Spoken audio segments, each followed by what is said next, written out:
தாம் வெற்றி பெற்றால் அனைத்து குறைகளையும் போக்க உடனே நடவடிக்கை எடுப்பதாக திருச்சி நாடாளுமன்ற தொகுதி அதிமுக வேட்பாளர் கருப்பையா உறுதியளித்துள்ளார். தமிழகத்தில் ஏப்ரல் 19ஆம் தேதி நடைபெறும் மக்களவை பொதுத் தேர்தலில் திருச்சி தொகுதியில் போட்டியிடும் அதிமுக வேட்பாளர் கருப்பையா தீவிர வாக்கு சேகரிப்பில் ஈடுபட்டு வருகிறார். புதுக்கோட்டை மாவட்டம் புதுக்கோட்டை நகரில் முத்தாம்பாடி, வைத்தூர், சினையக்குடி உள்ளிட்ட பகுதிகளில் அவர் வாக்கு சேகரித்தார். அவருக்கு பெண்கள் ஆரத்தி எடுத்தும் மலர்களை தூவியும் வரவேற்பு அளித்தனர். அப்போது பேசிய வேட்பாளர் கருப்பையா தனக்கு பொதுமக்கள் அளித்த மிகப்பெரிய வரவேற்பால் வெற்றி பெறுவேன் என்கிற நம்பிக்கை வந்துவிட்டதாக கூறினார்.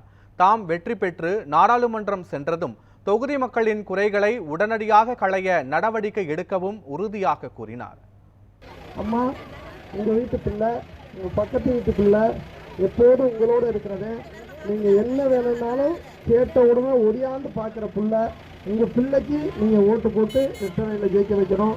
யார் வேணாலும் வருவாங்க, என்ன வேணாலும் சொல்லுவாங்க, செய்ய மாட்டாங்க, சொல்கிறதோடு போயிடுவாங்க.